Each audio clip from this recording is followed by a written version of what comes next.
días, soy Nicolás Lúcar, estamos en Radio Exitosa 95.5 de la FM en Lima, estamos en más de 65 ciudades a lo largo y ancho del territorio nacional, unidos por una sola señal. Nuestra pregunta el día de hoy, para quienes nos siguen en las redes sociales: ¿cree usted que la Fiscalía está protegiendo a Graña y Montero? Es la pregunta del momento, en realidad, porque además se ha desatado una contradicción, porque por un lado el Ministerio Público dice que sí los están investigando porque hay cierta forma de investigación, y Graña y Montero no solo ha presentado una carta ante la superintendencia, sino ha hecho declaraciones diciendo que eso es falso, que es mentira, que a ellos nadie los está investigando. O sea, la propia corporación Graña y Montero está desmintiendo al Ministerio Público. Entonces la pregunta, que es absolutamente razonable a estas alturas y después de cerca de 10 meses de conocer la declaración de Barata, de que los consorciados sabían que se estaban pagando coimas en las obras públicas en las que estaban involucradas las empresas brasileñas, pero además de eso, que participaban del pago de ellas, cosa que ha sido ratificado según todas las versiones por la declaración de Marcelo Odebrecht. Ahora lo dijo primero Barata, lo ha confirmado Odebrecht en Brasil. Entonces la pregunta es: ¿por qué esta gente no está investigada? ¿Por qué no están intervenidas sus cuentas? ¿Por qué no hay una investigación oficial y formalmente abierta? ¿Por qué no hay nadie con prisión preventiva? Entonces nuestra pregunta es razonablemente legítima. ¿Cree usted que la Fiscalía está protegiendo a Graña y Montero? Ustedes pueden enviarnos su opinión a el Facebook, a Exitosa Noticias, y al Twitter, @ExitosaPE. Faltan horas para el partido decisivo para la clasificación para el Mundial de Rusia 2018. Vamos a hablar al final del programa de este tema que en realidad nos tiene a los peruanos en estado de shock simplemente, ¿no? Porque es algo que no ocurre hace más de 35 años que el Perú pueda ir a un mundial.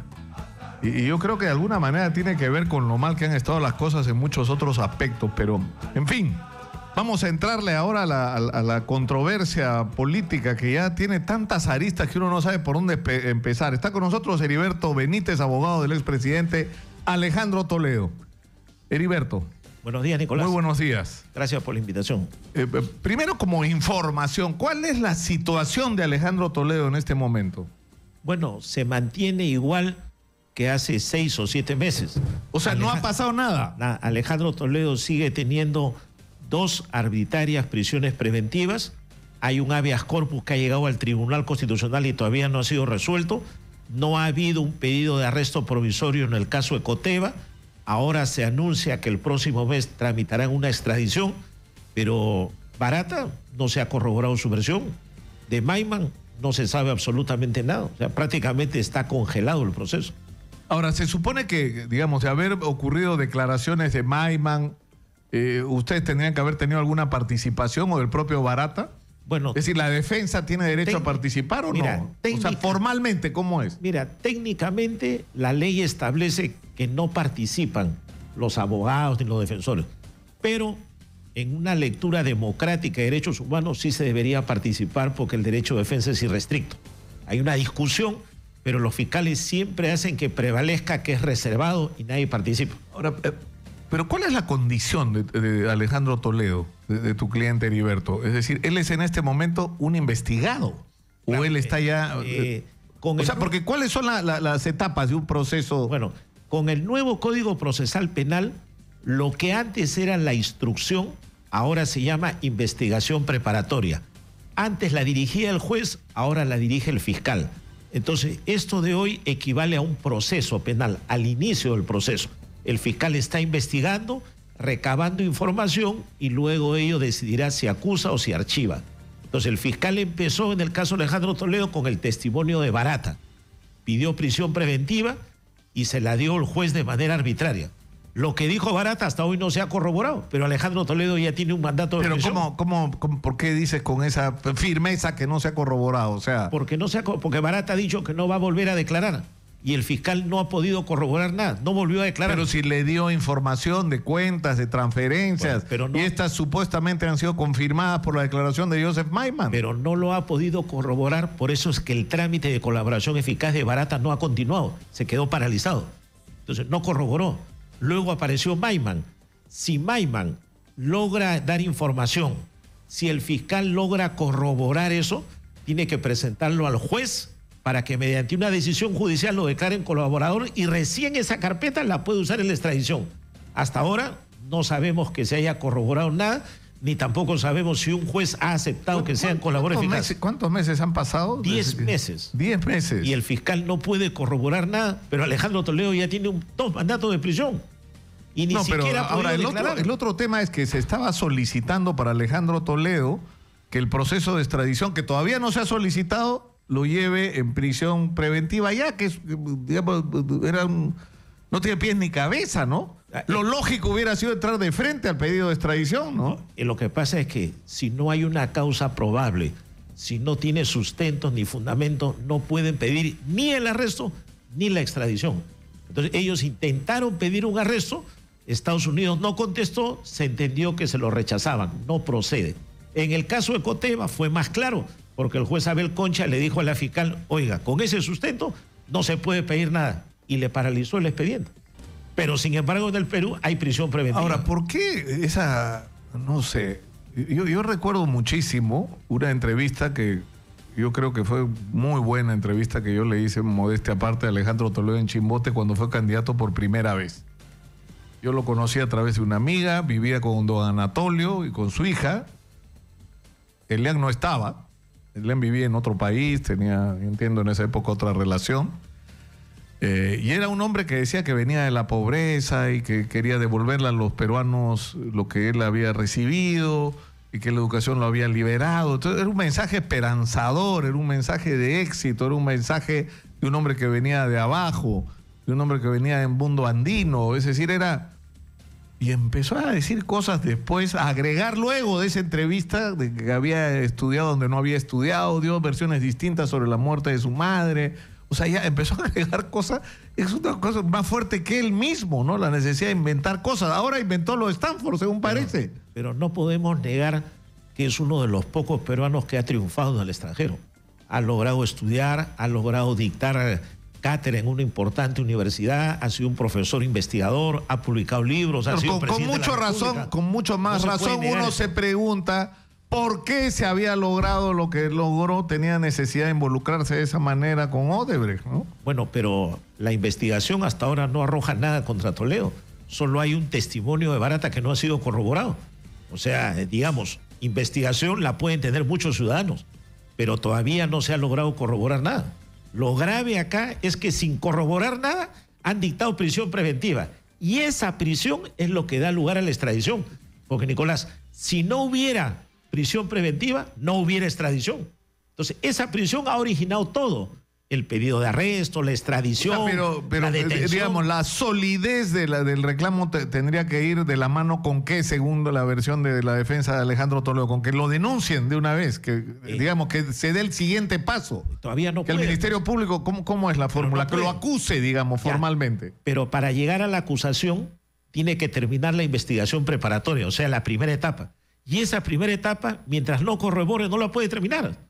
Entonces está con una parálisis jurídica. Para entender tu lógica, Heriberto, tú dices, están dictando prisión preventiva porque hay una investigación que está por determinar y aún no termina si el señor se le puede considerar culpable de determinados delitos. Hay indicios que llevan a que esto sería así, por eso se pide la prisión preventiva, pero la denuncia contra él no hay. Entonces, ¿qué piensan ustedes? ¿Que eso va a jugar a favor de él? Mira...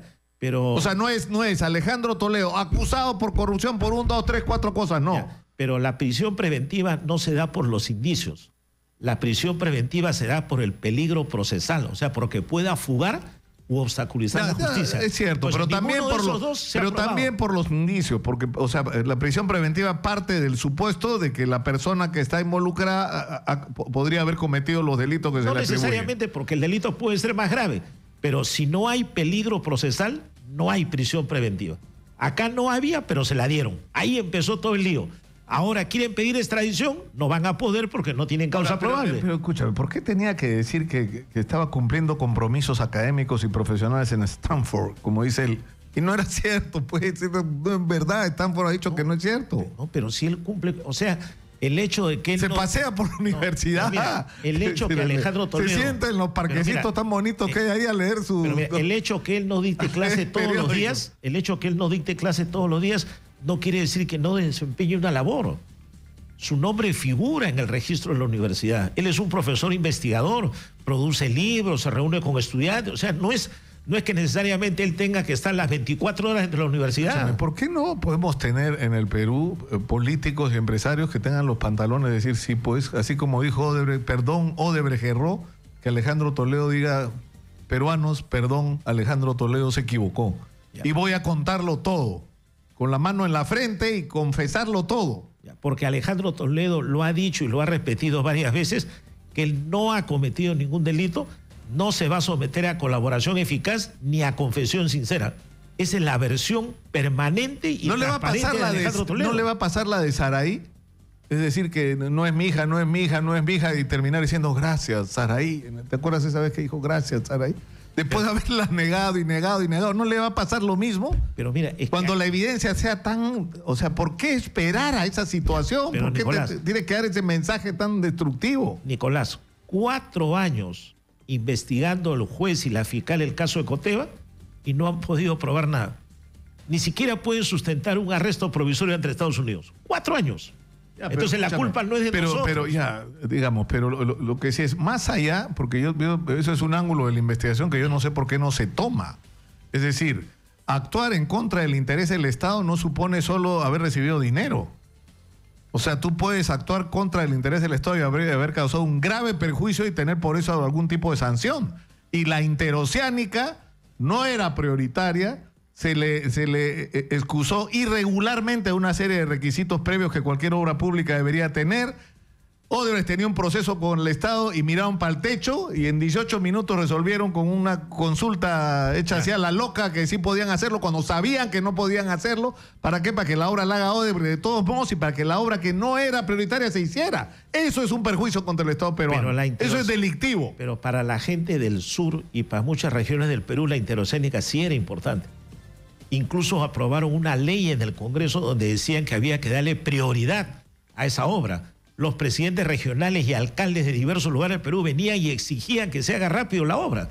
Entonces no es que pueda ser que no sea prioritario para un sector del país, pero para otro era pues todo lo que podían dar. Entonces un presidente de la República lo que sí era prioritario para los peruanos era integrarnos. Y sigue siendo una prioridad, integrarnos. O sea, lo que necesitamos es que nuestro sistema carretero estuviera integrado de una manera efectiva, pero el concepto de la interoceánica, que esto iba a ser, ¿no? O sea, una supercarretera que nos iba a unir con Brasil y que iba a haber un chorro de camiones que iban a venir. No viene un camión cada 6 horas, pasa.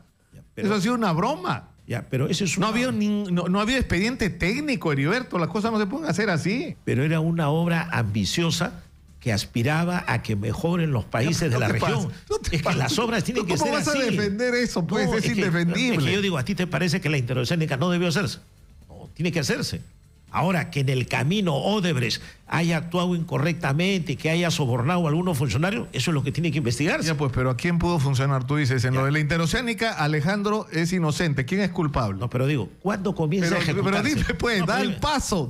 Pero dime, ¿cuándo? O sea, si él es inocente, él no tiene responsabilidad por lo de la interoceánica. Entonces, ¿quién es responsable? ¿PPK? Ya, pero ¿cuándo empieza? Era el segundo funcionario en importancia después de él. Técnicamente, según el artículo 128 de la Constitución, los responsables de los probables delitos o infracciones a la Constitución que cometiera un presidente son los ministros de Estado, a no ser que renuncien inmediatamente.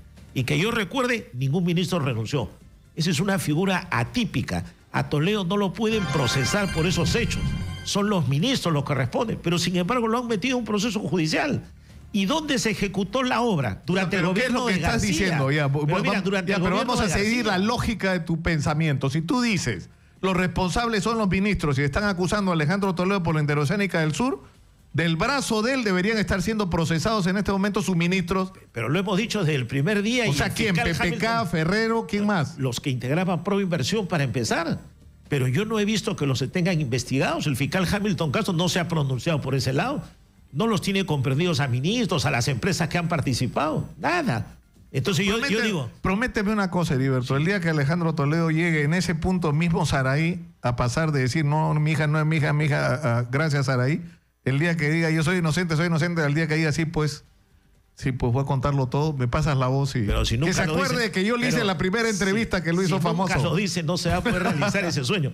Ahora, mira, durante el gobierno de García... Me encantan las apuestas. Yo te apostaría que eso va a ocurrir. Ya, Nicolás, cuando Alejandro Toledo se vea perdido, va a contarlo todo. Ya, Nicolás. Vas a ver, ¿eh? Mira, soy brujo. Yo. Durante el gobierno de García se ejecutó gran parte de la obra interoceánica y se dieron adendas en cantidades. Y eso, el fiscal está mudo. ¿Cuántas adendas se han firmado en la época de García? Hasta le han regalado un Cristo a García para ponerlo en Chorrillos. Lo ha llevado en avión a Brata, pero nada de eso vale. Pero eso no exime, pues que, no, o sea, que tenga responsabilidad García y todo, y Humala y todos los que quiera, está bien, pero eso no lo exime a él de responsabilidad. Todo empezó con él, él fue el fundador. Lo que me refiero es por qué a Toledo le embargan, le dan prisión, lo quieren extraditar, le dan una condena social, le ponen una pena anticipada, y a los demás ni con el pétalo de una rosa. ¿Por qué? No te pase, porque ha dicho Barata que le han dado $20 millones, ha dicho la plata vino de acá, pasó por acá, llegó por allá y la recibió Maiman. Pero no le... Y Maiman ha dicho sí, ¿verdad? Tú lo acabas de decir, Barata no ha dicho que le entregó un sol a Toledo, ni un real, ni un dólar, ni un euro. Él dice, le he dado a Maiman. Para que le dé a Toledo. No, tampoco. Y Maiman dice, yo sí, pues yo... No. La teoría del fiscal es que como Maiman es 40 años amigo de Toledo, el dinero debe ser para Toledo. Eso tiene que probarlo. Ahora a Maiman le dan prisión, lo coaccionan y ahora le dicen, te levanto la prisión, pero dime lo que yo quiero. No sabemos qué se estará hablando. Esa es la realidad. Esa es la fotografía. No te voy a convencer, porque tú hablas como si estuvieras en un tribunal así sustentando... Pero Nicolás, esa es la radiografía de lo que hay hasta ahora. Bueno, lo que es cierto es que las cosas no han avanzado como deberían avanzar, ¿no? Bueno, y eso es el gran descontento que hay. Yo creo que ese descontento es justificado porque ha tenido que ocurrir esta especie de zapatazo que se ha producido en los últimos días para que las cosas se activen. Bueno, o sea, yo no sé si Pablo Sánchez va a seguir o no de fiscal de la Nación, pero lo que es cierto es que la Fiscalía empezó a reaccionar. Y entiendo que el interrogatorio que se ha hecho, por ejemplo, en Brasil ha sido muy extenso. ¿Ah? No le han preguntado solo sobre Keiko. Debe ser así. Keiko ha sido una pichanguita. Las preguntas han sido sobre montones de temas. Marcelo Odebrecht no ha mencionado a Alejandro Toledo. Hasta donde se sabe. Yo creo que ni le preguntaron. Ni le preguntaron. ¿Pero por qué? Si están investigando, ¿por qué no lo mencionó? ¿De acuerdo? Ahora, ya no es necesario. Pues, ahora, no, ¿cómo que no? Era importantísimo. Mira, ahora yo te pregunto, si saliera Pablo Sánchez, suponiendo en un hipotético caso, ¿quién asume la Fiscalía de la Nación? ¿Alguien se ha preguntado eso? Yo he hecho esa pregunta. La semana pasada yo hice la pregunta. ¿Quién sería? Ya, según la antigüedad, que es lo que generalmente prima, sería el fiscal Gonzalo Chávarri. Sería el que le correspondería ser el fiscal de la Nación. Y Gonzalo Chávarri fue cuestionado hace muchos años porque en la época de Blancanelia Colán fue secretario general de la Fiscalía de la Nación. Cuando se produjo el golpe de Estado, no actuó como un fiscal defendiendo la legalidad, sino se allanó y aceptó un cargo con Blancanelia Colán. Entonces, la salida de Sánchez implica el ingreso de Chávarri. ¿Será mejor? ¿Será peor? ¿Volverá Montesinos? ¿Qué dirá la oposición? ¿A dónde llegaremos con el Ministerio Público? Esa es una pregunta que los amigos radioyentes también deben analizar. ¿Quién reemplaza a Pablo Sánchez? Esa pregunta la vamos a poner, la gente no lo sabe, ¿no? O sea, ¿qué pasaría? O sea, ¿cómo se llenaría ese vacío? Mira, según la nueva ley, dice que tendría que haber una elección. Pero por tradición el Ministerio Público se elige al más antiguo. En este caso, el más antiguo sería, pues, Gonzalo Chávarri. Y si tú revisas, Gonzalo Chávarri fue secretario general en la época de Blancanelia Colán. ¿Es hijo del otro Chávarri que había o no? ¿Tú sabes? Había otro Chávarri en el Ministerio Público hace años. Creo que es él, viene de años. Él ha sido... es el mismo. Él ha estado en salas penales, después estuvo en la administrativa. Ahora está en control interno y ahora llegaría a la Fiscalía. No, para eso. No solo eso, Nicolás, sino que, si no me equivoco, este año ya está por vencer el periodo también de Pablo Sánchez. O sea, ¿quién va a ser el nuevo fiscal? Por límite de edad. O por cumplimiento de mandato, ¿no? Claro. Porque él entró a reemplazar a Ramos. Entonces, ojo, ahí puede haber un cambio y la cura puede resultar peor que la enfermedad. Así que, ojo, pestaña y ceja. ¿Quién reemplazará a Pablo Sánchez? Muy bien. Ha hablado Heriberto Benítez, abogado de Alejandro Toledo, que no se ha comprometido conmigo que el día que Alejandro Toledo cambie de posición, como cambió en el caso Saraí en relación a la interoceánica, el primero en contarme la historia va a ser a mí, que le hice la primera entrevista. ¿Y si no cambia? No habrá entrevista. Va a cambiar, te apuesto lo Gracias, que quieras. Nicolás. No te arriesgues, te apuesto mis bigotes contra tu pelo. Que Alejandro Toledo va a cambiar de posición un momento, vas a ver, mira lo que te digo. Y gané, oye, yo gané, Philip, claro que sí, te voy a ganar esa apuesta también, o sea que piensa lo mejor, reflexiona, Heriberto. Bueno, que gane Perú mañana entonces. De todos modos. Vamos a la pausa, regresamos con más. Esto es Exitosa 95.5 de la FM en Lima, 65 ciudades, con una sola señal a lo largo y ancho del territorio nacional. Volvemos. Continuamos con Nicolás Lúcar en Exitosa.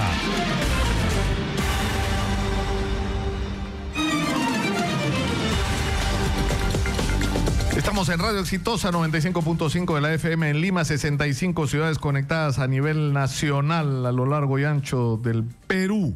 Soy Nicolás Lúcar y esto es una mención de nuestro auspiciador. ¿Sabías que desde hace 50 años Paraíso está presente en todo el país? Un colchón diferente, 100% peruano, que cuenta con la más alta tecnología y los más altos estándares de calidad y que te da una garantía real que te asegura un descanso reparador para una vida saludable. Paraíso, 50 años, soñando contigo. Está con nosotros el congresista Jorge Castro, vicepresidente de la Comisión Lavajato. Bienvenido, Jorge. Buenas tardes. No, buenos días. Buenos días, todavía estamos. Buenos días, muchas gracias por invitarnos. Estamos saliendo tan agitados los días que ya uno no sabe si es de día o es de noche, ¿no? Es que aquí estamos en la atmósfera también está sumamente cargada. Venimos del Congreso por atender justamente su solicitud y estamos aquí y lógicamente vamos perdiendo el compás del tiempo porque hay que estar 2, 3 horas leyendo en medianoche, etcétera, etcétera. Son muchas las cosas que se vienen. Ahora, tenemos varios temas en relación a la Comisión Lavajato que ha vuelto a citar al fiscal de la Nación, al doctor Pablo Sánchez, en un contexto bien complicado, porque ya ahora no solamente tiene la denuncia constitucional que pretende Fuerza Popular, ¿no es cierto?, por el tema del tratamiento a Graña y Montero en particular, sino la que se ha sumado el día de ayer presentada por Jenny Vilcatoma, que lo que dice es un asunto sumamente grave si se acredita como cierto. Es decir, que la investigación sobre el caso Lavajato debió ser asumida por los fiscales de crimen organizado y que se sacó de crimen organizado desde la perspectiva de ella y que esto es lo que ha perturbado completamente el curso de estas investigaciones, ¿no? Bueno, la situación es bastante grave.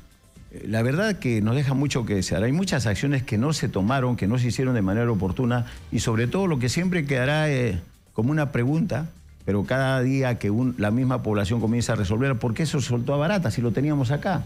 Lo teníamos aquí a Barata en la mano, lo ajustábamos a Barata y íbamos a saber todo lo que está sucediendo y que está llegando desde Brasil o de cualquier lugar, otro lugar del mundo, lo teníamos aquí en las manos. Lo teníamos en la mano a Barata. Lo dejamos ir. O sea, ¿qué es lo que tú dices, Jorge? Que debió ordenarse prisión preventiva de Barata y en ese contexto hacer la negociación de la colaboración. Y teníamos de primera fuente, esto lo hubiéramos ordenado hace tiempo atrás, sino que hay cosas oscuras que por eso que el fiscal de la Nación nunca ha querido responderle al Congreso de la República, que es el control. Le duele en el alma, pero es así, es el control político del país, analfabeto, se nos dice de todo. Pero esos son los representantes del Perú que le pedimos y le exigimos que él tiene que lógicamente informarnos qué es lo que está haciendo. No queremos, nosotros no somos titulares de la investigación, pero sí tenemos que decirle al fiscal de la Nación que de una u otra forma pues nos brinde qué está haciendo sobre la materia. Imagínate, si nosotros no hubiéramos, y lo vuelvo a repetir también al fiscal de la Nación, nosotros no hubiéramos intervenido aproximadamente entre la primera y segunda quincena de enero, no se hubiera hecho hasta este momento nada en absoluto, porque hasta ese momento no había nadie capturado. Después comenzaron a soltarse las cosas en relación de Cuba, de Luyo Barrientos, de Huertas, etcétera. Claro, pero como dice, alguien decía en una comparación así, digamos, no sé, oceanográfica, no sé cómo llamarla, están cayendo los pejerreyes, pero no los tiburones ni las ballenas, ¿no? Eso es lo que nos interesa, pero es que comienzan ahí a los pejesapos, a los de abajo, pero no caen los de arriba. Y nosotros, como control político, nos interesa no ver hacia el fondo, que eso puede decir... Ahora, el problema, Jorge, es que esto se ha polarizado a tal nivel en términos políticos que ahora están acusando a Jorge Castro de ser el nuevo aliado del fujiaprismo, ahora, ¿no? Yo soy categórico, soy aliado del pueblo peruano que quiere saber la verdad. Porque toda una vida, y yo te he escuchado mucho tiempo, y a través también te he visto en la televisión, siempre tratando de sacar algunas cosas que todo el Perú la ve y que la siente, la palpa. ¿Y qué siente el Perú? Corrupción. ¿Qué quiere? Justicia. Y no tenemos justicia ni en el Poder Judicial, ni mucho menos en el Ministerio Público, porque simplemente nunca acusan. No, ahora, pero ¿cuál es? O sea, por ejemplo, ahora hay una gran controversia con respecto a este tema que ya ha llegado a un punto en extremo crítico, que es el de las consorciadas, ¿no es cierto? Ya Barata había dicho en la declaración de la que se tuvo conocimiento de que, uno, las consorciadas sabían, y en segundo lugar, que incluso habían participado en el pago de las comisiones ilegales. Es decir, no solamente tenían conocimiento del delito, sino que habían participado de él. Eso, por la información que se tiene de todas las fuentes que se han referido al tema y que han tenido acceso a la información, es lo mismo que ha hecho Odebrecht. Ha hablado, según se entiende, de una relación especial con Graña. Así es, con Graña y Montero. Es decir, de que iba más allá de simplemente compartir información o el pago de comisiones, ¿no es cierto? Y de ahí ves tú el crecimiento, cuánto de patrimonio tenía hace 10, 15 o 20 años. Puedes hacer el estudio comparativo en los balances que tenía. Ya, pero la pregunta es ¿por qué no pasa nada? O sea, ¿por qué? ¿Por la asociación que hay del grupo Graña y Montero con el grupo del Comercio? Bueno, el Comercio sacó un comunicado que dice que tiene solo el 6.7% de las acciones. Bueno, en el Comercio creo que son 500 accionistas. O sea, que tener el 6.7 significa que probablemente seas el mayor accionista individual. ¿No es cierto? Pero no puedes negar la importancia de un hombre como José Graña en el Grupo del Comercio, ¿no? Pero es evidente el que tiene la mayor publicidad posible. Y tú sabes, los publicistas son los que ponen y dan la vida a los medios de prensa. Pero ¿qué sucede acá?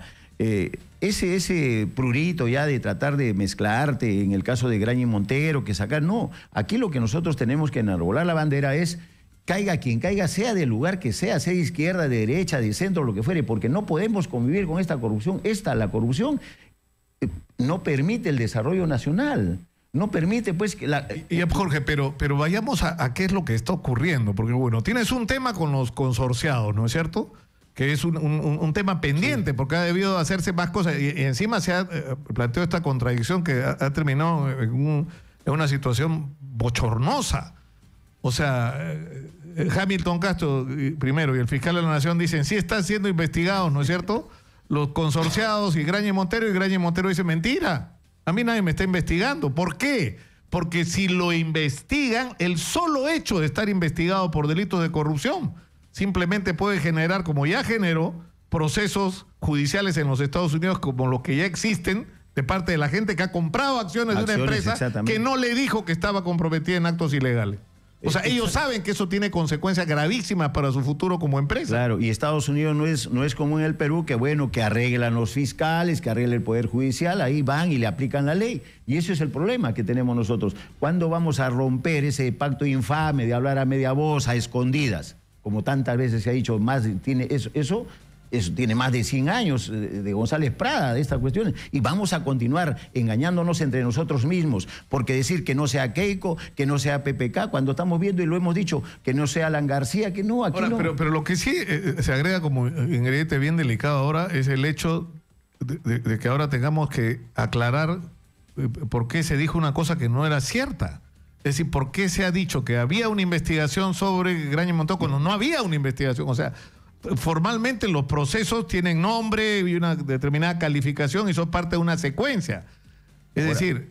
Ahora bien, mira, esa situación ya lo compromete de plano al fiscal, porque el haber mentido inclusive meritúa una destitución. Pero nosotros no hemos ido por ahí. Lo que estamos tratando de ver la omisión de funciones que ha venido cumpliendo el fiscal de la Nación, la forma como ha venido trabajando, porque él dice que él no es el directamente responsable, es cierto, pero él es el que ha designado a Hamilton Castro.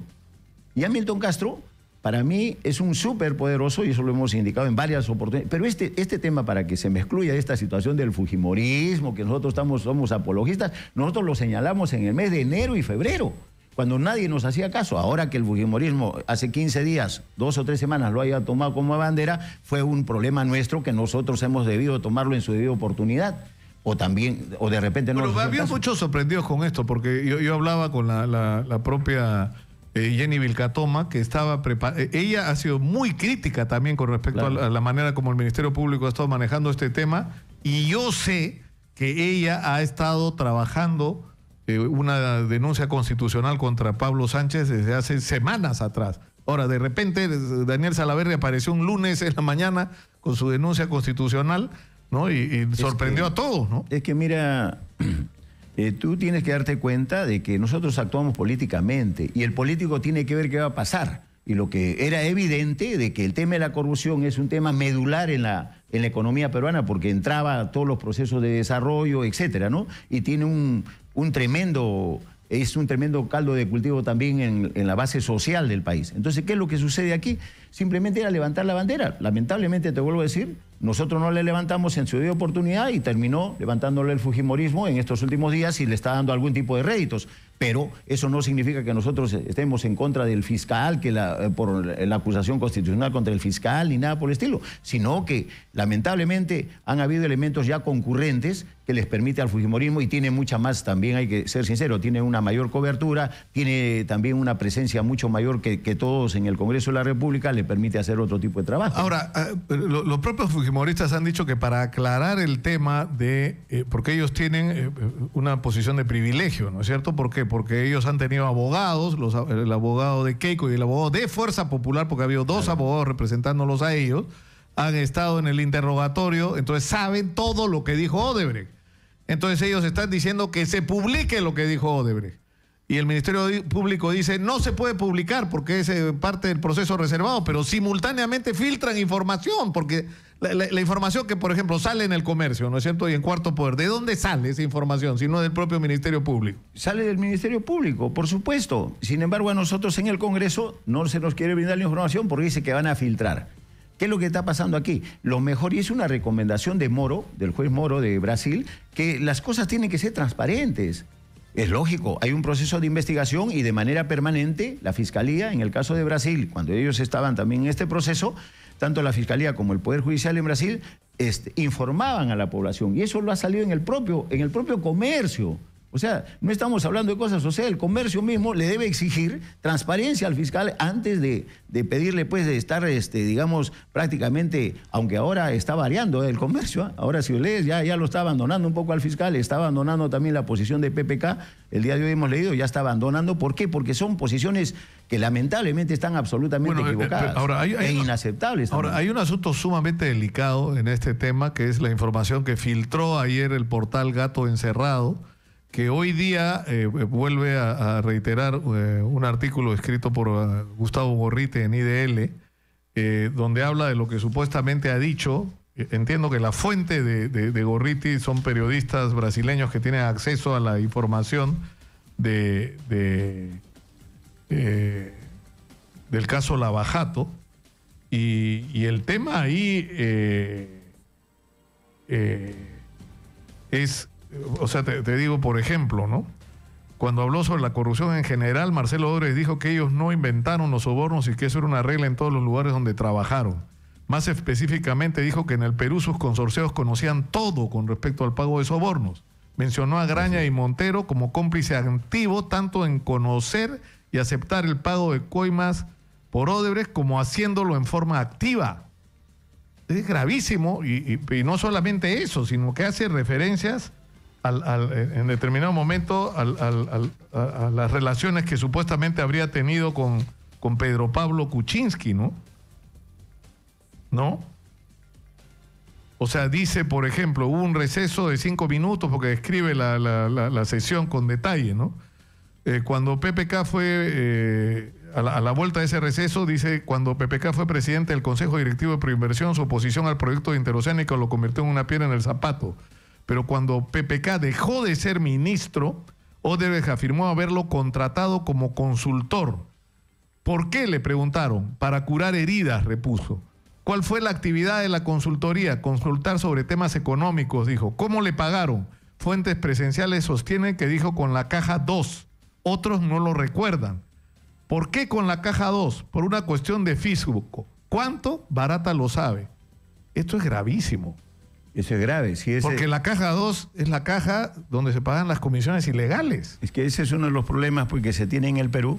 Por ejemplo, tú dejas de ser ministro, pero ya dejas un gancho para el periodo siguiente. Y por el periodo siguiente te pagan conferencias, te pagan una serie de regalías que de repente no lo pudieron pagar durante el periodo presidencial o durante el periodo que fuiste funcionario público, ¿no? En la declaración que Pedro Pablo Kuczynski envió al Congreso, dijo, y esto lo recuerda Gorriti en su artículo, dijo: puedo afirmar que no he tenido relación profesional ni comercial con las constructoras brasileñas ni con sus consorciadas peruanas que públicamente vienen siendo vinculadas al caso Lavajato. Esto entra directamente en contradicción con lo que acaba de afirmar Marcelo Odebrecht según esta versión. Exactamente. Nosotros justamente por eso es que la comisión le decíamos para que tener un diálogo directo, oral, como debe ser. Sin embargo, ha eludido de una o mil formas, inclusive por esa exigencia que nosotros hemos hecho, que está claramente aquí contenido. Este es el documento oficial que es a nosotros en la comisión, y tenemos que salir. ¿Por qué? Porque se nos está denostando, porque el salir con esto y las propias declaraciones que ha dado Pedro Pablo Kuczynski, que están aquí en la carta, que nos ha suscrito, decían que con eso era suficiente, y por eso es que nosotros consideramos que era absolutamente insuficiente y que necesitábamos ir, por lo menos donde él dijera, para que nos dé su declaración testimonial, y no lo quiere hacer hasta la fecha. Y la verdad que aquí está, como tú estás leyendo, de manera clara, objetiva, le estaría mintiendo al país. ¿Por qué? Porque nosotros todavía estamos para conseguir la versión oficial de lo que hoy están manifestando IDL, ¿no? Ahora, las consecuencias, ¿cuáles serían? O sea, de acreditarse que esto que supuestamente ha dicho Marcelo Odebrecht, porque estamos en esa situación, ¿no? O sea, ahora yo entiendo, pues. O sea, cuando los fujimoristas dicen que se haga público el contenido íntegro de las 4 horas y tanto de interrogatorio a Marcelo Odebrecht, porque saben que va a decir esto. Claro, el problema está que aquí ya hay un problema de que la democracia, ¿cómo se cura? ¿Se cura en salud o no se cura? Voy a ser bien crudo. ¿Nos hacemos los cojudos con el tema de PPK para preservar el orden constitucional? Por eso decimos, ese es otro tema que tenemos que analizarlo de manera... Pero no nos podemos... No envidio pero no nos podemos hacer Jorge los Castro, cojudos, sinceramente. No nos podemos hacer los cojudos porque el pueblo nos está mirando, el pueblo ya sabe esto. Ya no puede, por más que nos echen la culpa que eres fujimorista, que te hiciste fujimorista, que el otro lado, que te han dado algo, no.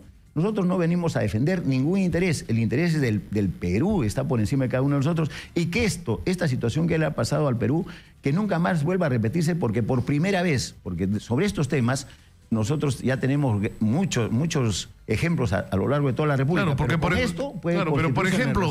pero por ejemplo, en el caso de las consorciadas, ya después de esta declaración confirmatoria, no estoy diciendo que metan preso a Pepe Graña, ¿no es cierto? Pero por lo menos lo que deberían hacer es abrir inmediatamente la investigación preparatoria, inmediatamente inmovilizar sus cuentas, es decir, tomar todas las medidas que hay que tomar cuando hay cargos de esta gravedad, que además se dan en el contexto de una colaboración que supone que si el colaborador miente va a perder todos los beneficios que ha obtenido. Se va a la cárcel, Marcelo Odebrecht, y esto es mentira. O sea, no es un chiste, como le pasó al de JBS. Al brasileño, dueño de la más grande industria de carne del mundo. O sea, se descubrió que estaba haciendo trampa y le quitaron todos los beneficios y lo regresaron a la cárcel y se acabó la colaboración. Eso le puede pasar a Marcelo Odebrecht si es una mentira. Mira, yo te voy a poner solamente un parámetro de comparabilidad en este sentido. Cuando nosotros en la comisión de investigación, eso habrá sido en el mes de febrero o marzo, estuvo presente los dos hermanos Graña, conjuntamente con el gerente general que tenía en ese momento, y estaban temblando de miedo en la comisión. Después de eso lo hemos vuelto a ver altisonantes, etcétera, porque seguramente el Ministerio Público no sabían ellos que no lo estaban investigando. No, por eso, problema, o sea, por eso, mira, que ahora cuando uno mira para atrás, y a mí me llamó mucho la atención eso de la inteligencia de Joseph Maiman, ¿no? Y de la sagacidad para plantear algunas cosas. Él dijo, Barata no está mintiendo, Barata está omitiendo. No lo estoy citando textualmente. Y más o menos el mensaje que da Maiman es: pregúntenle, pues. Pregúntenle lo que hay que preguntar, porque si ustedes le preguntan van a tener la respuesta. Iba a ser gravísimo lo que va a ocurrir porque esto era todo un sistema, esto era un cartel. Así es, ¿no? exactamente. Es más, yo ayer decía que si algo de inteligencia práctica tenía Barata, era la misma de Montesinos. O sea, Montesinos descubrió la debilidad de nuestras instituciones y de los líderes, entre comillas, de la nación, ¿no es cierto? Arrodilló empresarios generales. No, pero escúchame, Jorge, arrodilló líderes empresariales, a los líderes de los medios de comunicación, a los generales, a los miembros de la Corte Suprema, del Ministerio Público, de todos los poderes. Arrodilló a todos los poderosos del Perú, igualito que hizo Barata después. Barata ha barrido con el Perú. Ha barrido, exactamente. Ha hecho lo que hacía Montesinos, bajo otras formas, pero basándose en el mismo diagnóstico de que tenemos una clase dirigente penosa y patética, ¿no es cierto? Que no respeta a su país, que es absolutamente angurrienta, que por plata hace cualquier cosa. Ese es el drama, por plata hace cualquier cosa. Nosotros aquí tampoco no se va a pensar que nosotros desde el Frente Amplio vamos a negar el rol de las empresas o del sector empresarial.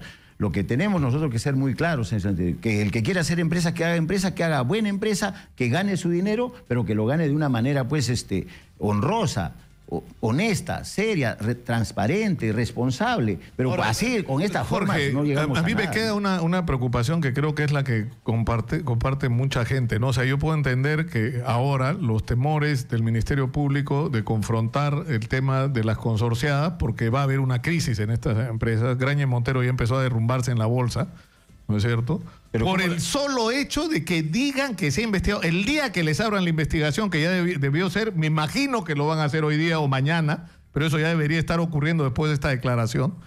O sea, las consecuencias van a ser desastrosas para estas empresas que no tienen por qué pagar a sus trabajadores, ¿ah? Porque para eso tendría que haber soluciones prácticas, ¿no? E inteligentes. Pero lo que las implicancias que puede tener esta afirmación que supuestamente, según IDL, que no es, digamos, no puedes acusar a Gustavo Gorriti de fujimorista precisamente, ¿no? Sino de todo lo contrario. Su caso ha sido uno de los determinantes para la prisión de Alberto Fujimori por el delito de secuestro, ¿no? Por secuestro agravado, ¿no? Entonces, ¿qué es el tema de PPK? Qué complicada situación. Es cierto, se comienza a desmoronar casi toda la clase política de nuestro país, pero ¿qué podemos hacer? Es la verdad, ¿qué podemos hacer? Los mantenemos, nos hacemos, como tú dijiste, los cojudos y que siga pasando lo que viene y después vendrá otro con el mismo cuento. A veces necesitamos reconstruir el país, no de las cenizas, pero porque ¿acaso la clase política en nuestro país representa el 70%, el 80%? No representa ni el 5%. De la población nacional. Tenemos que pisar terreno firme. Hemos tocado fondo hoy día. Aceptemos que hemos tocado fondo. Todos los que estamos en la política nacional, seamos congresistas o los que fuere, desde el lugar que nos encontremos, los fiscales, porque no todos los fiscales son como Pablo Sánchez o como Hamilton Castro. Jorge, tenemos en la línea la congresista Rosa Bartra de Fuerza Popular. Ella está en la línea en este momento. Rosa, muy buenos días. Gracias por atendernos.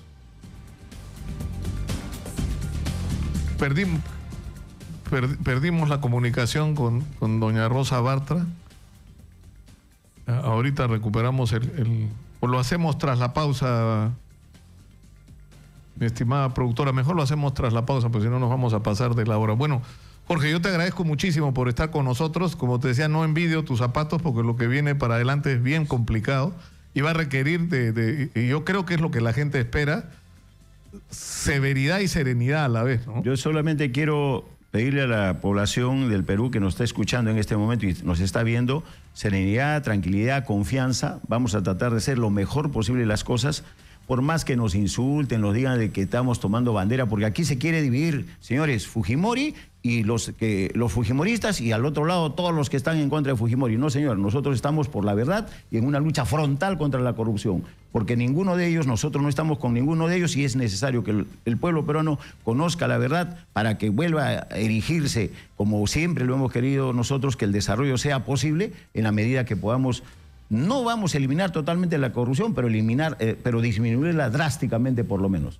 Jorge Castro. Buenos días, muchas gracias. Vicepresidente de la Comisión Lava Jato ha estado con nosotros. Vamos a la pausa, regresamos con más. Esto es Exitosa 95.5 de la FM. Volvemos. Soy Nicolás Lúcar, esto es Radio Exitosa, estamos en el 95.5 de la FM, estamos en 65 ciudades a lo largo y ancho del territorio nacional y estamos en días complicados, Felizmente tenemos el fútbol el día de mañana para devolvernos la ilusión, la esperanza, la confianza en nosotros mismos, porque lamentablemente de la clase política lo único que nos vienen son malas noticias, por ahora. Esto es una mención de nuestro auspiciador. ¿Sabías que Paraíso es la única fábrica de colchones en el Perú que realiza todo el proceso de producción, desde la elaboración de los resortes, la producción de la infalsificable espuma Zebra y el ensamblaje completo, lo que le permite tener la garantía de entregarte el colchón de la más alta calidad para asegurar tu descanso para una vida saludable? Paraíso, 50 años soñando contigo. Tengo en la mano no sé cómo es el nombre legal del documento, ahorita se lo encuentro acá, pero es un memorándum múltiple número 191-2017 que emitió la dirección de la Policía Nacional, Richard Zubiate Talledo, con carácter de reservado. Insisto, el 22 de septiembre, ¿a raíz de qué? De la constante generación de conflictos por la presentación de detenidos en operativos que luego resultaban siendo liberados, es decir, de gente que era presentada como delincuente y que luego había que pedirle disculpas porque en realidad no eran. De los 23 quedaron 3 presos y a los otros simplemente, en muchos casos, ni siquiera les abrieron proceso. Entonces la orden que da a través de este memorándum el director de la policía, no, miren ustedes, el 22 de septiembre es: no se puede, voy a leer literalmente lo que dice, prohibir la presentación ante la prensa y o cualquier medio de comunicación a toda persona que haya sido intervenida o detenida por la Policía Nacional del Perú en el cumplimiento de la función policial. Los respectivos comandos policiales deberán impartir instrucción a sus órganos subordinados para el estricto cumplimiento de la presente disposición. Esto no solamente implica un respeto, digamos, a la ley por el tema de la presunción de inocencia, ¿no? Porque nadie es culpable hasta que se pruebe lo contrario, sino para proteger a la propia policía.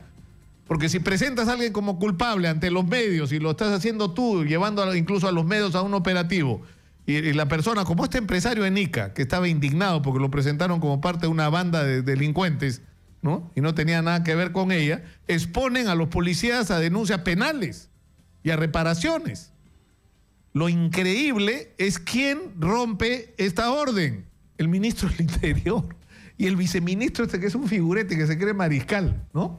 Que es, ya. Lo increíble es que criticaban a Urresti por figuretti, pero ellos son recontra figurettis, al punto de simplemente pasar, no quiero usar una expresión más grosera, ¿ya? Pero digamos, pasarse por encima, voy a ser fino, pasarse por encima de los memorándum del director de la Policía Nacional sobre cómo se debe tratar el tema de los operativos y las capturas de personas, ¿no?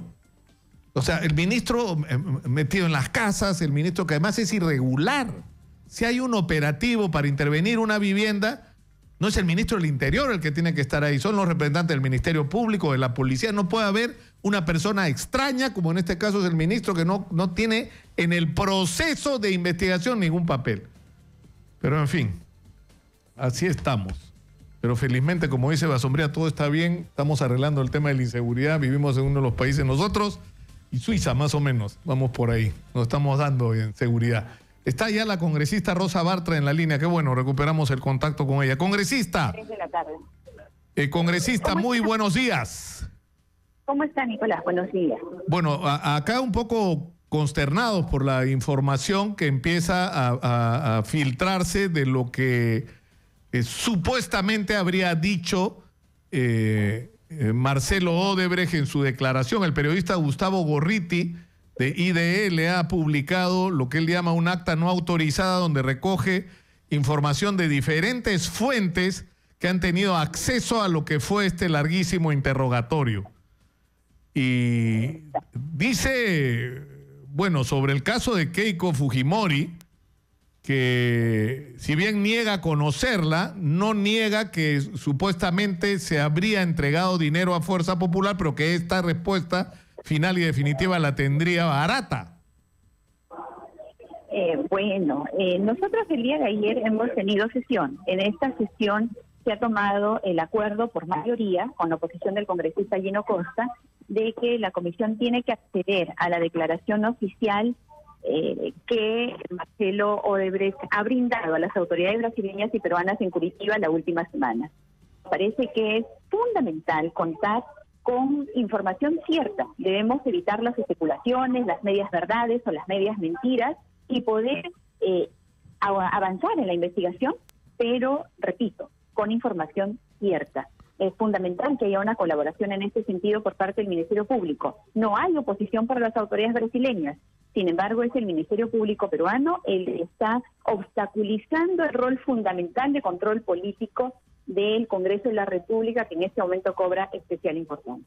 Ahora, en las versiones que circulan, se dice que el AG sería Alan García. También ha dicho, en el caso de Alan García, se supone que era una política de la empresa ayudar a los expresidentes en relación a las charlas que le pagaron de Alan García, pero también que supuestamente habrían dado aportes para su campaña electoral, pero todo el tiempo se remite a la declaración de Jorge Barata. Ahora, lo más complicado de todo es la afirmación que habría hecho en relación al hoy presidente Pedro Pablo Kuczynski, en el sentido de que habría prestado servicios para Odebrecht que él negó que hubieran ocurrido en la carta que envió al Congreso de la República.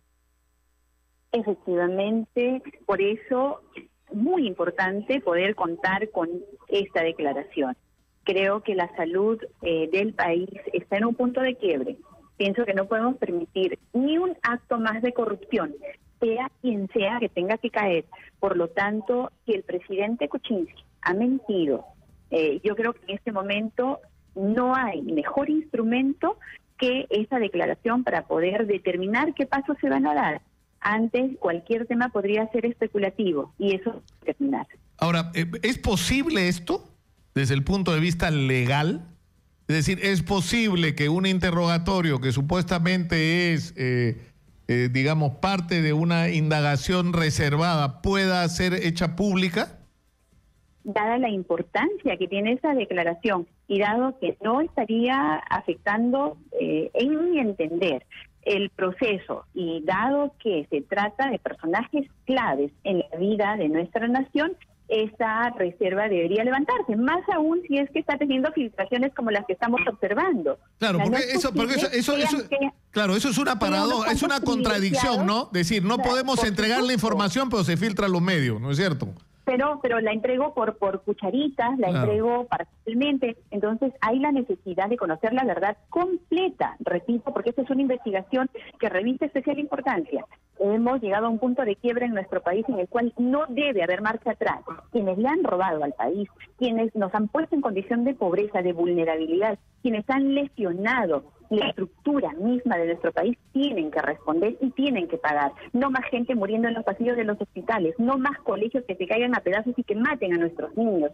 No, eso no se puede seguir permitiendo. No más delincuencia de cuello y corbata, no más millonarios que se sigan haciendo millonarios a costa de la pobreza del pueblo peruano. Ahora, usted es consciente y ustedes son conscientes, ustedes tienen reunión hoy día, ¿no es cierto?, congresista de la bancada de Fuerza Popular, digamos que se ha convertido en alguna medida en el encuentro político más importante de su organización. Pero ustedes me imagino que van a hablar ahí de lo complicada que es la situación, porque estamos hablando no de un expresidente, estamos hablando del presidente en ejercicio. Y las consecuencias que esto podría tener, ¿no?, desde el punto de vista de la estabilidad política del país. Por eso resulta tan importante, Nicolás, que nosotros en este momento podamos, como fuerzas políticas, los asesores del presidente y todos en general, convencerlo al presidente de la importancia de su declaración y de que sea él mismo quien desvirtúe cualquier sombra de duda que exista sobre la participación que él ha tenido.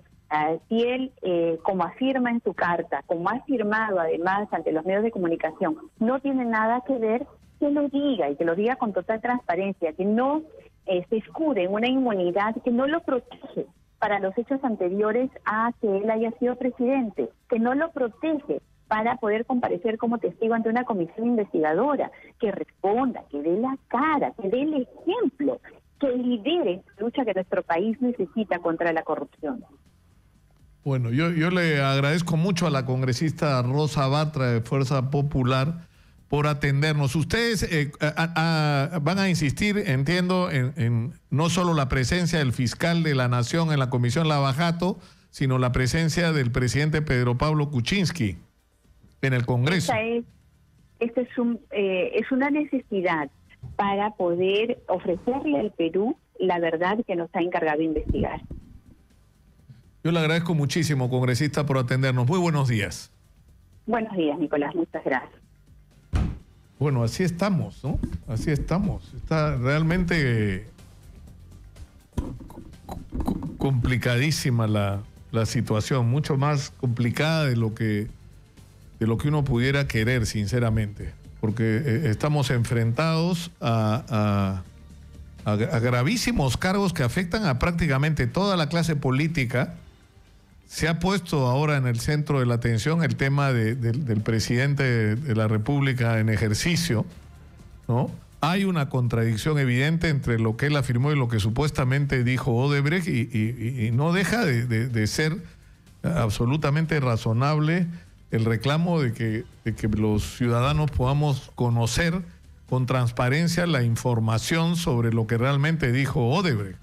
Ahora, yo supongo que más allá de este reclamo de conocimiento e información pública, el Ministerio Público tiene que ponerse en acción, porque sí es cierto lo que han dicho ayer el portal Gato Encerrado, el día de hoy IDL a través del artículo de Gustavo Gorriti, ¿no? y la información que ha empezado a circular en redes sociales, todas apuntando en el mismo sentido. O sea, solo para empezar, las consorciadas de Odebrecht deberían estar siendo investigadas desde hoy. Y el señor Barata debería ser convocado de inmediato para una confrontación y para una confesión completa, que es lo que hemos exigido en este programa durante meses. Durante meses. Es decir, si estamos en un proceso de colaboración, porque esto es la voluntad de la empresa Odebrecht y de todos sus ejecutivos, que son 77, según afirmó el propio Marcelo Odebrecht, lo que tendría que ocurrir, y no debería ser tan difícil, es sentarse con el señor Barata, que parece tener todas las respuestas, incluso según lo ha afirmado Marcelo Odebrecht en su confrontación con la justicia peruana. Es decir, lo que hay que hacer es eso, así de simple, sentarse con el señor Jorge Barata y que lo cuente todo. Insisto, una por una. ¿A quiénes le pagaron comisiones ilegales? ¿Qué campañas electorales financiaron en alcaldías, gobernaciones o gobernadores regionales, al Parlamento, a la Presidencia de la República? O sea, ¿qué dineros y cómo se manejó el tema con los consorcios? ¿Qué responsabilidad tiene? ¿Qué otro dinero metieron en otras instancias del Estado de la vida nacional para lograr sus objetivos de llevar adelante obras como las que se llevaron, que no eran prioritarias, que en muchos casos estaban sobrevaluadas? Es decir, toda esa verdad tenemos derecho a saberla y la tenemos ahí. Nuestra pregunta el día de hoy en las redes sociales: ¿cree usted que el Ministerio Público ha protegido a Graña y Montero? Vamos a abrir los teléfonos y vamos a luego escuchar lo que dice con Judy Rodríguez la gente a través de las redes sociales. Son las 11:26 de la mañana, esto es Radio Exitosa, 467-4499. Estamos al aire. Adelante, por favor. Sí, buenos días, Nicolás Lúcar. Muy buenos días, lo escuchamos.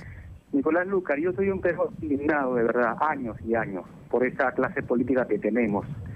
Yo, la verdad, me siento en la otra orilla y veo a estos políticos que me representan, que entre ellos se ayudan, que entre ellos se pelean, entre corruptos, ¿no? Se discuten, porque por un lado está este fiscal que no hace nada, y por otro lado está la gente del fujimorismo, con ese señor que puso plata a ese partido, ¿no? Ese que estaba investigado por lavado de activos y narcotráfico en Estados Unidos. Entonces, nosotros como peruanos, Nicolás, dime tú, ¿en qué lugar me siento? ¿Cómo hago? ¿Cómo me siento yo? ¿Qué digo? Salgo a las calles, no, nadie me hace caso. Oye, yo te digo una cosa, Nicolás.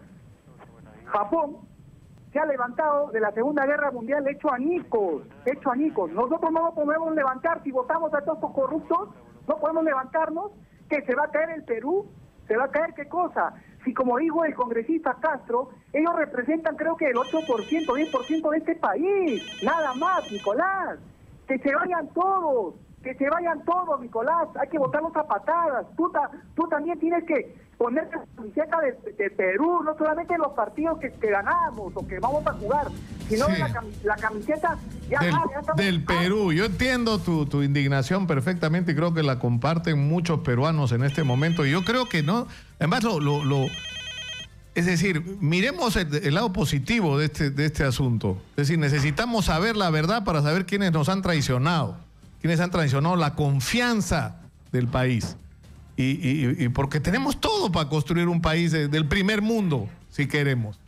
Lo tenemos en la mano. El problema es, quiénes han estado dirigiendo este país y cómo lo han hecho, porque lamentablemente, según lo que empezamos a conocer, que ya era, pues, digamos, considerado como un supuesto, pero ahora se confirma como una dramática realidad, es que no solamente eran ineficientes, sino corruptos. Tenemos más llamadas del público en la línea. Adelante, por favor. Muy buenos días, ¿Aló? Escuchamos. ¿De dónde nos llama? ¿Aló? ¿Me escuchan? Sí, adelante, por favor. Señor Nicolás, ¿cómo están ustedes? Señor Nicolás, pero esto es algo que yo sé que usted mismo ya lo veía venir. Lo que pasa es que digamos que no se concretaba. No había, digamos, como lo que está pasando ahora, ¿no? Declaraciones con respecto a esto. A mí lo que más me preocupa, por ejemplo, con respecto al problema de la empresa esta de Graña y Montero, es que otra vez, de repente mañana salgan y me digan que otra vez mi plata que yo tengo en la AFP, porque los proyectos que se hacen en Graña y Montero es con parte de mi plata que yo tengo en la AFP. Y me van a decir que por de vuelta esto se fue, como se dice, para abajo, que voy a perder, ¿no? Sabiendo de que esto ya se veía venir, lo que me molesta es que ahora me van a decir que seguían invirtiendo en obras con esta empresa. Y hay mucho dinero, señor Nicolás Lúcar, de por medio, millones de dólares. Hay mucho poder y es bien difícil. Y es indignante luchar contra esto, es bien difícil. Usted mismo lo sabe, es bien difícil pensar hasta dónde puede llegar el poder corrupto y entender cuándo va a terminar.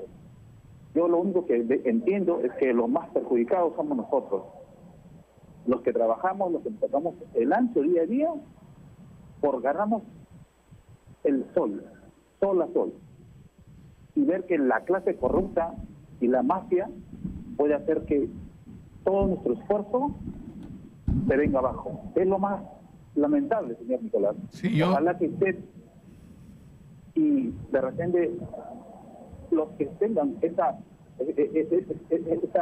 poder de llegar a la opinión pública nos puedan ayudar a esclarecer todo esto lo más pronto posible. Sí, muchas gracias por su llamada.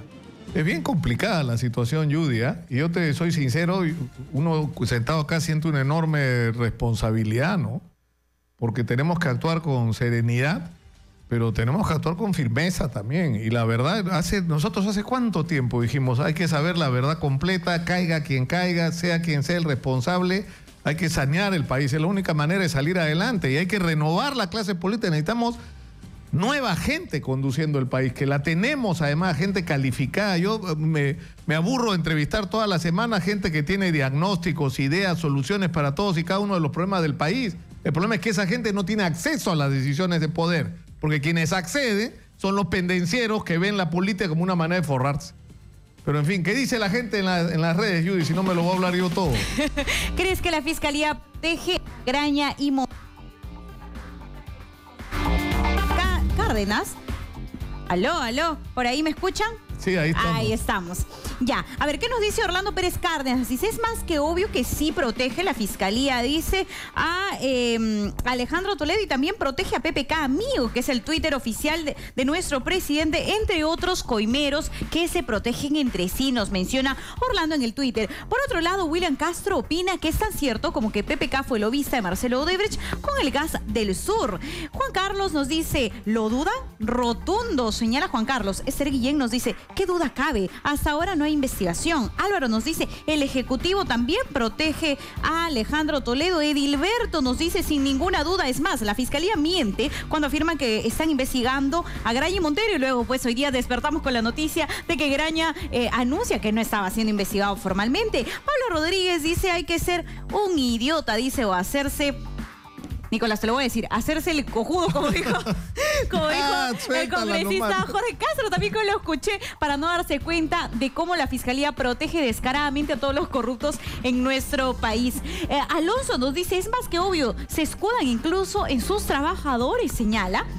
Por otro lado, ¿qué opina? A ver, Ernesto Lu dice, sí, la protege, la Fiscalía trata distinto a la gente común y a la gente con poder. El objetivo sería permitir que realicen activos para pagar a bancos vinculadas. Javier Sánchez dice, la Fiscalía está en un caso de corrupción enorme, donde con base están involucrados Graña y otras empresas peruanas, pero los peces gordos son Alan García, Toledo y Keiko Fujimori. No distraigan al público desviando la atención de lo más importante. Para nada, todo el programa de Nicolás Lucar hoy ha sido sobre el tema del caso Odebrecht. Fernando Alonso nos dice, sí, la denuncia constitucional contra el fiscal sirvió para saber que no se ha hecho nada con las empresas consorciadas. Por otro lado, ¿qué opina? A ver, Richard nos dice, uy, no, está hablando acá del abogado Heriberto Benítez, que nos dijo, además nos contó que Gonzalo Chávarri sería el reemplazo ante una eventual salida del fiscal de la Nación, Pablo Sánchez. Richard nos dice, sí, también protege a todos los corruptos que nos han gobernado y nos gobiernan. Y por último, Elba nos dice, está visto que sí los protegen, en referencia a la pregunta exitosa de hoy, Nicolás. ¿Qué opinas sobre los comentarios? No, pues sí, la gente está muy, muy descontenta y yo creo que en el caso particular nuestro, o sea, no solo mío, sino yo creo de la actitud que hemos tenido en relación a Pablo Sánchez y al propio Hamilton Castro, ha sido en determinado momento darles la oportunidad. Es decir, déjenlos hacer, si ellos están comprometiéndose, pero escucha, ya pasó un año, ¿no? Ya digamos que un año es suficiente de espera, ¿no? Para tener resultados. Ahora, el fiscal Chávarri, que se llama Pedro Gonzalo Chávarri Vallejos, él es fiscal supremo titular, él es miembro del Consejo de la Academia de la Magistratura, estudió en la Universidad San Martín de Porres, tiene magíster en la Universidad Federico Villarreal, doctorado o estudios de posgrado en la Universidad de San Marcos, ha sido presidente de la Junta de Fiscales Supremos del Distrito Judicial de Lima. Es cierto que también ha sido secretario general de la Fiscalía de la Nación, pero eso no lo hace menos, ¿no? Porque finalmente tenía que haberse salido el Ministerio Público en esa época, ¿no? Digamos, más o menos oscura del Ministerio Público, pero más que menos, ¿no es cierto? Más bien oscura, debí decir, del Ministerio Público. Pero por lo que entiendo, he estado tratando de preguntar a gente que conoce, entiendo que es una persona correcta por los antecedentes que tiene. Es más, está a cargo del órgano de control interno en este momento del Ministerio Público, ¿no? Es decir, está a cargo de controlar que en el Ministerio Público las cosas se hagan correctamente. Pero en fin, ya estamos en ese punto, ¿no? Averiguando quién es el que podría venir. Y creo que se viene la salida además de Pablo Sánchez. Todo indica, ¿no?, que sí. Bueno, muchas gracias, Judy. Y muchas gracias a la gente que nos sigue cotidianamente en las redes sociales, que crecen en Exitosa día a día. ¿Ah? Ya llegaron los muchachos, no ha llegado Osquitar nomás, Oscar Paz, con el que vamos a hablar en unos minutos sobre lo de mañana, sobre lo que es de lo que todos queremos hablar, además, para darnos un descanso de este tema tan deprimente de la política nacional, francamente. Vamos a hablar de fútbol, del partido de mañana con Oscar Paz. Regresamos, esto es Exitosa 95.5 de la FM. Continuamos con Nicolás Lucar en Exitosa.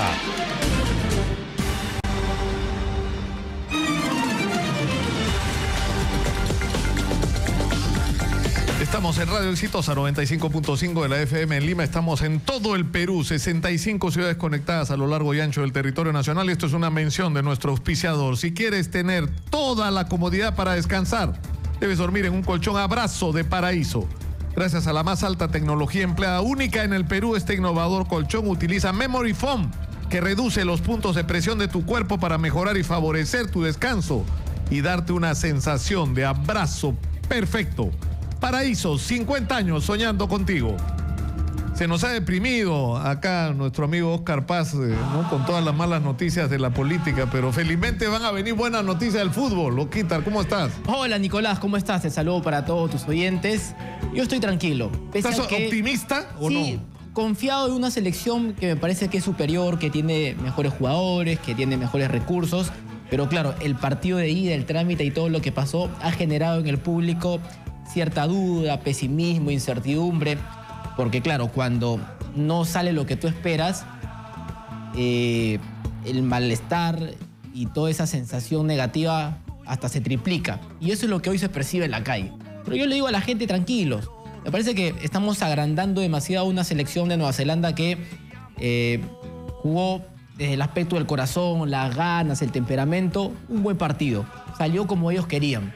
Pero yendo ya al plano futbolístico en sí, es un equipo con pocos recursos, es un equipo limitado, que no da 3 pases seguidos, que generó una situación clara de gol jugando de local, esperó, ratoneó. Entonces imagínense, si el local generó una situación clara de gol y esperó todo el partido en su propio campo, ¿cómo va a jugar la vuelta? Muy parecido.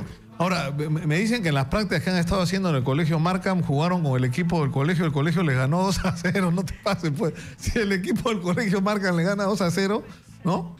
Sí, no, más allá de ¿Es verdad? No, es una broma. Es una broma. Es una broma. Pero bueno, es parte del folclore del fútbol, ¿no? Los peruanos somos muy capos para este tipo de cosas. No, los chistes que se hacían. Dice que sí. En Wellington se reportó por primera vez en la historia el robo de un celular. Es verdad. Qué bueno. Muy gracioso. No, los peruanos para este tipo de cosas somos espectaculares. Somos de generar cosas divertidas. Mira, de manera muy fácil. El otro día lo describía de una manera muy gráfica Renzo Santana en un reportaje muy bueno que hizo la crónica del partido en Wellington. Sí. Y él decía que llegó un momento, e incluso él se dio el trabajo de contarlos, que había en total 10 neozelandeses en el área. 10. Sí, claro. Era una cosa pero absurda. Sí, o sea, hay 20, fue parte del plan del entrenador. piernas y 2 brazos, claro, ahí, ¿no? A partir de asumir... Claro, pero el problema es cómo rompes eso, que seguramente claro, es lo que van a tratar de hacer acá, ¿no? Sí, porque el plan de Nueva Zelanda es el mismo. Es un equipo que va a esperar, que se va a meter atrás con todos sus jugadores y que cuando tiene la pelota no sabe qué hacer. Simplemente es un pelotazo para Wood, que es el delantero más importante, el jugador más habilidoso de este equipo, y nada más. ¿Qué tiene que hacer Perú?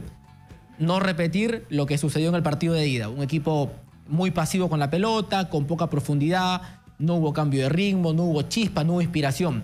Ahora, tenemos que explicarle a la gente por qué Perú jugó de esa forma. Y hay varios factores que quizás a veces uno los menosprecia y no se toma en cuenta, pero hablando con gente allegada a los futbolistas, el tema del viaje, el cambio horario, el cansancio, el estar en un país distinto...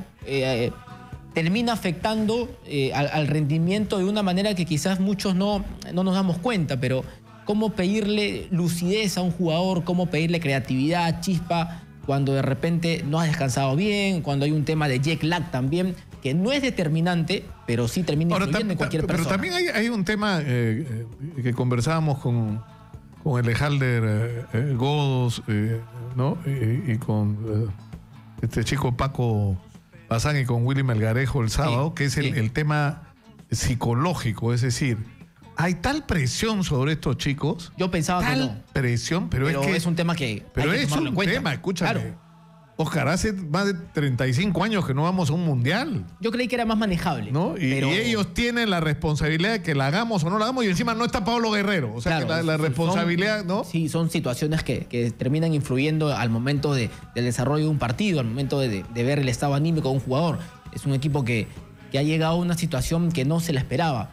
Y además estamos ante un conjunto, un equipo que no tiene 30 ni 40 partidos. Es un equipo que se formó en la Copa América Centenario 2016 y que a partir de ahí arrancó un nuevo proceso, por decirlo así. Y este equipo está experimentando nuevas situaciones. jugar de visita, jugar partidos complicados, jugar ante la adversidad, jugar una eliminatoria que es muy complicada, y ya poco a poco está sacando adelante este tipo de situaciones que, insisto, son nuevas para todos los futbolistas. Y ahora le toca una llave, ida y vuelta, y es ahí creo que donde no puedes repetir el mal partido hecho jugando de visita. Ahora, si nosotros empatamos a 0, vamos a penales. Tiempo extra, 15-15.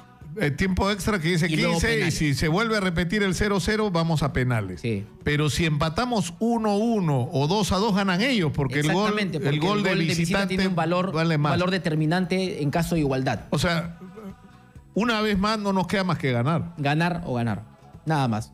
Y Ahora, ¿cómo ganar? Imagínate que tú eres asesor de Gareca, o sea, por ejemplo, yo que no soy un experto en fútbol, ni mucho menos, yo lo que decía el otro día cuando veía a estos 10 tipos metidos en el área, o sea, ¿qué haces? O metes un gol desde afuera, ¿no es cierto? claro, es una opción válida. O te metes en medio de los 10 y o pasas o eso termina en un penal. Sí, hay cosas... Porque es bien difícil controlar a 10 Claro. jugadores metidos Sí, en el y área. lo sufren los equipos más importantes del mundo. Cuando juega Barcelona, Real Madrid, Juventus y rivales pequeños en sus ligas, tienen este tipo de situaciones. Se meten todos atrás y ya, ahora ve, compadre, yo te voy a esperar a ver cómo puedes ingresar a mi casa. Pasa la barrera. Pasa la barrera.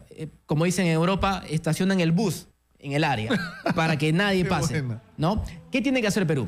Punto número 1, pelota al piso siempre. No hay que rifarla. Perú cometió el exceso de buscar balones largos, balones aéreos para Farfán, que al final no pudo cazar ninguno porque siempre habían 3 neozelandeses Claro. rodeándolo. Pelota al piso, tocar, pero no confundir la paciencia con la pasividad. Perú es un equipo que en el partido de ida la tocaba de un lado a otro. Trauco para Cueva, Cueva otra vez para Tapia, Tapia se la pasaba a Yotún para Flores, si no salía la jugada otra vez volvían a reiniciar. Está bien el toque, pero a mayor velocidad. ¿Por qué? Porque Nueva Zelanda... Para desarmarlo, ¿no es Sí, cierto? porque Nueva Zelanda es un equipo con futbolistas que son correctitos, son disciplinados, le falta hacer su rayita para el costado nada más, pero cuando tú los encaras, cuando los apuras, cuando intentas hacer algo distinto, los obligas a pensar y la falta de experiencia, de oficio, de maña, de eso que se adquiere en la pista, en la calle, aquí en Sudamérica, no la tienen. Si tú lo encaras y lo engañas, se van a comer la madre de todas maneras. Y eso le faltó a Perú. ¿Cuántas veces, por ejemplo, en el partido de ida, Carrillo encaró? ¿Cuántas veces fue para adelante para buscar el 1 contra 1? Una vez en todo el partido. Flores también lo mismo. El propio Cueva vivió la misma situación. Entonces, nos falta eso. Pelota al piso siempre. No jugar por arriba. Encarar y sumar mucha gente. Cuando Farfán la tenga, que perciba que tiene una opción de pase a la izquierda y a la derecha. Y además, cuando tú tienes la pelota, ¿quién tiene que marcarte el pase? El jugador que va a recibir, el receptor, tiene que moverse, tienes que tener opciones para poder descargar. Todo eso hace que el equipo visitante, de manera natural, termine mareado, termine confundido. Si le rotas la pelota de un lado a otro, con velocidad, tienes mucho más éxito de conseguir romper esa barrera. No es tan complicado, creo yo. Yo pienso también de que Perú no puede repetir otro partido con un nivel tan pobre, de verdad. Vamos a jugar de local, es una buena cancha, con el apoyo de la gente, con un equipo que llega muy bien físicamente porque ya se recuperó, están en casa, con todos los trabajos debidos. Yo, la verdad, no veo de alguna forma mucho negativismo en la gente, pero estoy confiado porque es un mejor equipo Perú, así de simple. Ahora, el factor digamos, de la barra, o sea, digamos, haciendo la comparación, ¿no? O sea, nosotros tuvimos que enfrentar una situación muy difícil en la Bombonera, Sí. pero teníamos una barra ahí que estaba y que te daba presencia y además hubo presencia en la calle, o sea, digamos, la gente se sintió respaldada, pero los neozelandeses van a estar solos. Es verdad. O sea, el estadio va a estar reventando de gente a favor de Perú y por ahí pues habrán unos 50 neozelandeses y Sí, logran juntar tanto. como selección, Nueva Zelanda probablemente mañana experimente el partido más complicado desde el aspecto de tribuna, de hinchada en contra, ¿no? Porque ellos juegan en Oceanía y visitan canchas de 8.000 personas, a veces ni siquiera hay tribunas.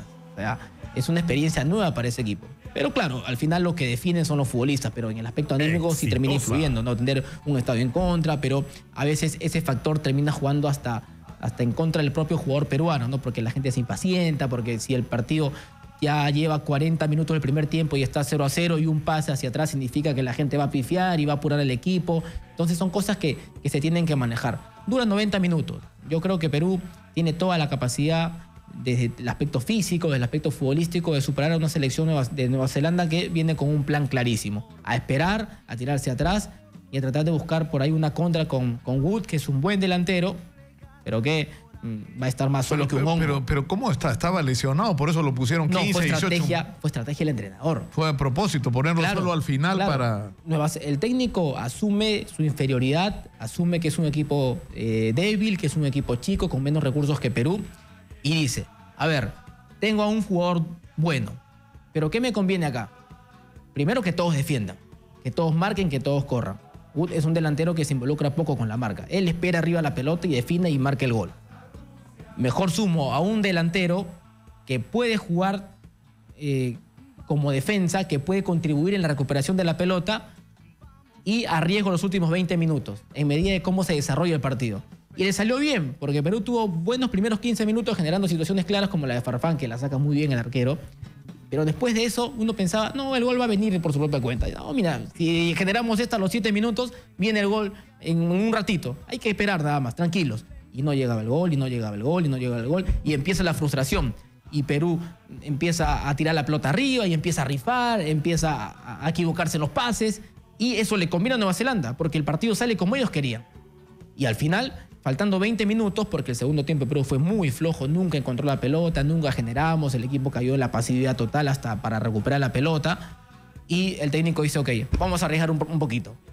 Y mete a este chico Wood, que es muy buen delantero, que cuesta casi 16 millones y juega en la Premier League, por eso vale tanto. Y genera una clara, le da otra presencia, le da otra jerarquía, le gana una pelota a Alberto Rodríguez, pero como juega con puros troncos, él solo tiene que arreglárselas.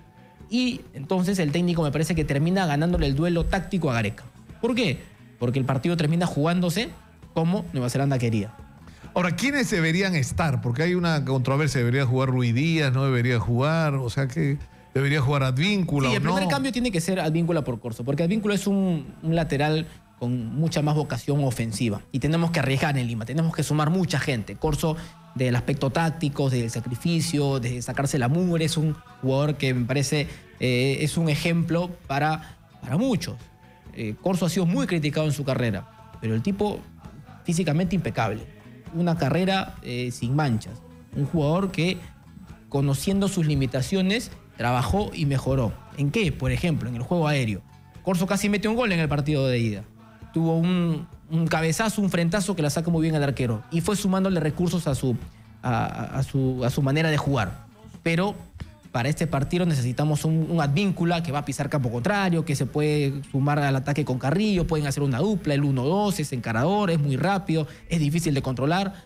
Y necesitamos eso, tener muchas opciones por los costados, sumar mucha gente, que los laterales sean prácticamente atacantes. Ya, pero ¿quién más? Arriba, a mí me parece que Ruiz Díaz tiene que estar. Farfán, más allá de casi tener 10 partidos como 9 en Rusia, no siente la posición. Yo creía que le iba a ser mucho más fácil jugar en ese puesto. Pero claro, una cosa es entrenar con un equipo todos los días, tener entrenamientos constantes, jugar todos los fines de semana, porque ya conoces los movimientos de tus compañeros, ya sabes para dónde va a picar, ya sabes que el 10 viene y te va a poner una pelota al espacio y tú tienes simplemente que correr en diagonal. Pero cuando juegas con una selección que entrena 2 veces a la semana después de cada 2 meses, es mucho más difícil, ¿no? Entonces Farfán no termina acomodándose y además es un jugador que le encanta tener la pelota. A Farfán tú le das la pelota y es feliz. Encara, va para adelante, te va a amagar, va a tocar, va a descargar, va a buscar la pared, va a buscar asociarse. En cambio, de 9 sufre mucho, extraña la pelota. Pero entonces, ¿qué harías se frustra. tú? Entonces, arriba Ruiz Díaz. Hay que jugársela por el Chato. El Chato es un jugador muy habilidoso, cazador de errores, que le encanta convivir en el área, que le encanta encarar, moverse, y eso va a ser fundamental. Moverse, estar rotando constantemente. Además puede funcionar en ese concepto, porque además él puede ser provocador, agarra la pelota y se mete, ¿no? Sí, claro. Yo lo he visto en el fútbol mexicano, que son bravos. Son bravos, pegan mucho. Sí. Es un fútbol muy duro. Pero Ruiz Díaz tiene esa habilidad natural de cuna que lo lleva a aparecer cuando menos crees que va a estar. Y viene el Chato y ¡pum! Listo. Mete la pelota, mete el pie y la pelota ya está en el arco. O sea, es un jugador muy astuto, muy hábil, y creo que el partido o las características del partido son para él. Y Farfán puede ser una opción en el segundo tiempo. Si es que las cosas no andan bien en la parte complementaria, ojalá que no sea así, Farfán puede sumarse al ataque y podríamos terminar el partido con 2 puntas. Pero es un partido para Ruiz Díaz, creo yo. Va a ser el partido de... Qué increíble, ¿no? Que estemos viviendo esto. Yo te decía hace 6 meses vamos a estar en esto, tú no me creías. No, tú eres el peruano más positivo y el que más creyó en la selección. El más optimista. Sí, ganaste varias apuestas, ¿ah? Primero empezaste mal. Ya te ganó, creo, un pollo para 10 personas. Al final terminó comiendo... No, mentira. Pero esta selección... Pero me ganó porque fue empate, ¿no? Yo dije que ganaba y terminó en empate. Pero... Sí, creo que sí. Pero esta selección ha roto muchas malas rachas. No perder 6, 7 partidos en una eliminatoria es un récord que nadie lo esperaba. Ganar en Paraguay, ganar en Quito, empatar en Argentina, ganarle en casa a Uruguay. Situaciones que no habíamos experimentado hace mucho tiempo, al menos para mi generación, que estamos acostumbrados a ver derrotas, eliminaciones, fracasos, malos comportamientos. Tú vas a llorar mañana. Es probable, como todos. Vas a llorar. Acá va a haber una lloradera. Acá Perú clasifica, acá va a haber una lloradera, sí, que nada vas a ver llorar al tanque. Totalmente. El tanque va a llorar de todos modos. Todos, ¿ah? Todos. No, a Gonzalo va a haber que llevarlo a cuidados intensivos. Sí, hay que comprarle bastantes pastillitas para el corazón porque va a estar recontra nervioso. Ojalá que no sea un partido para sufrir, de verdad. Yo confío en el buen rendimiento de los jugadores. No podemos tener 2 partidos malos y Nueva Zelanda no puede tener 2 partidos impecables físicamente. Algo le va a afectar. El viaje, 30 horas. No fueron 14 como Perú. No tenían la plata para alquilar un avión que haya, que haga un vuelo directo. En la escala en Argentina, el cambio de horario, el entrenamiento, los jugadores vienen desgastados, se sacaron las muras en el partido de día. Terminaron con la camiseta empapada. Y eso pasa factura. No puedes jugar 2 partidos al mismo nivel en menos de una semana. Bueno, muchas gracias a Oscar Paz de Exitosa Deportes por estar con nosotros y ahora, por supuesto, le van a dar con todo, ¿no? Sí, ahora tenemos, ya cada vez falta menos y el nerviosismo, la ansiedad crece. Más ansiedad, creo yo. Nerviosismo no tanto. Cuando tú eres consciente de lo que tienes, de los recursos, de la capacidad, de los buenos jugadores, simplemente tienes que hacer un buen partido. Cierro con esta frase. Perú mañana ni siquiera necesita hacer un partido extraordinario de 9 puntos. Haciendo un buen partido, ganamos. Así de simple. Buen partido. El Alejandro me decía, Perú hace 30% más de lo que hizo en Nueva Zelanda y barre en ese partido. Los jugadores estuvieron en 5 puntos el día viernes. Jugando a 6-7, ya estamos. Tranquilos, muchachos, hay que confiar. Muchas gracias a Oscar Paz. Yo me voy hasta mañana. Los dejo con el señor Manuel Rosas. Muy buenas tardes.